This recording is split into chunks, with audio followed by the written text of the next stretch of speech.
Welcome back to Sissy Maya. Make sure to subscribe to our channel to never miss an update. Additionally, consider subscribing to my Patreon to get access to these features, and much more. As soon as I arrived at the office, I felt eyes on me.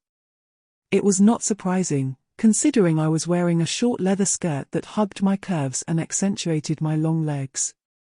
The material was soft yet sturdy, and it swayed enticingly with every step I took.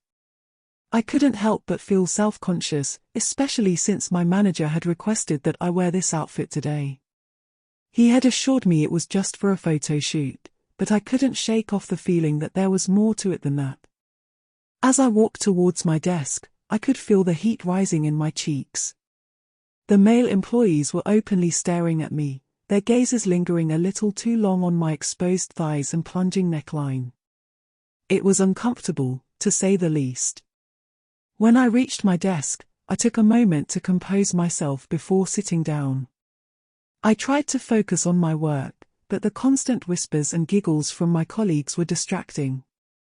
I couldn't help but feel like I was the center of attention, and not in a good way. Later that day, my manager called me into his office.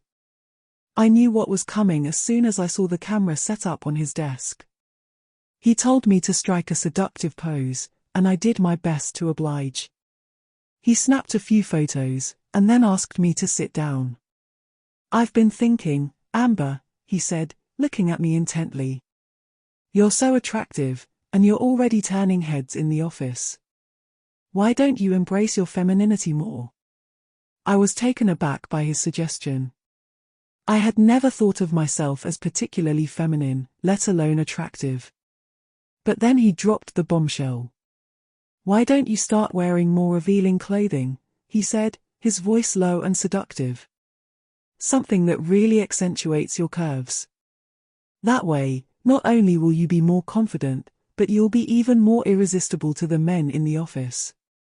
I was stunned. This was not the kind of conversation I had expected to have with my manager. But he seemed genuinely interested in my response, so I decided to play along. I don't know, boss," I said hesitantly. "What would everyone else think?" He chuckled softly, a wicked glint in his eye. "Let me worry about what everyone else thinks," he said. "Just focus on making yourself happy. And remember, I'm always here to help you."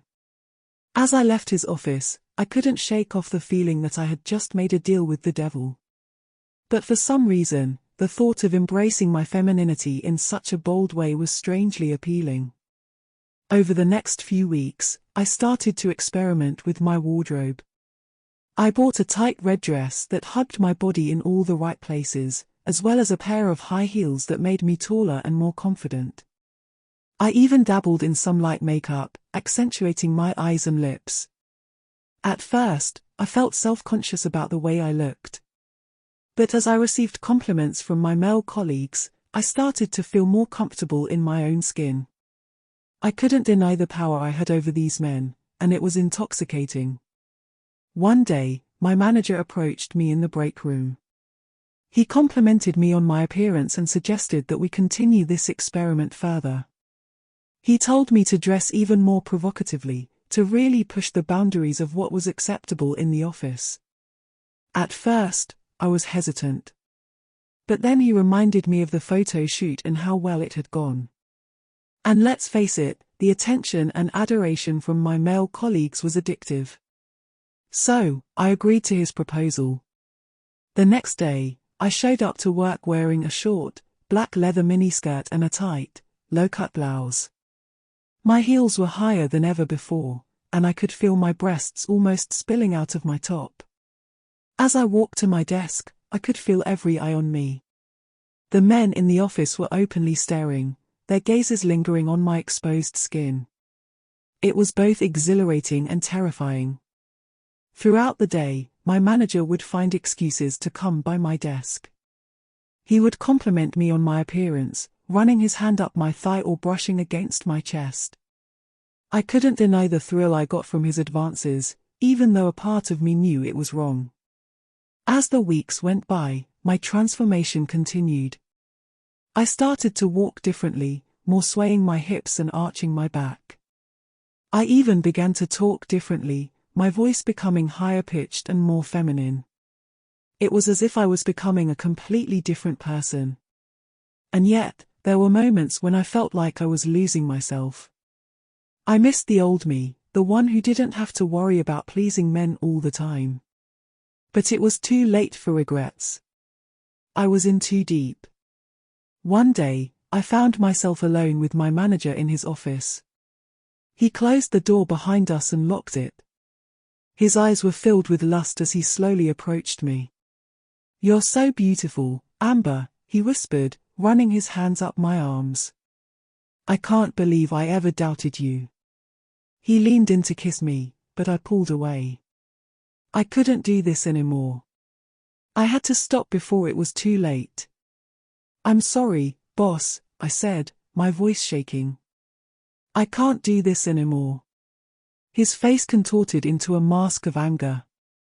"What do you mean you can't do this anymore?" he snarled. "You think you can just walk away from all this attention? From the power you have over these men?" Before I could respond, he grabbed me by the hair and forced me onto his desk. He ripped my clothes off, revealing my bare skin underneath. And then, he did the unthinkable. As he took me against my wall, I closed my eyes and tried to block out everything around me. But the memory of his touch, his breath on my skin, lingered long after he was finished. I knew then that I had crossed a line from which there was no return. I was no longer Amber, the office sissy. I was his possession, his toy. And there was nothing I could do about it.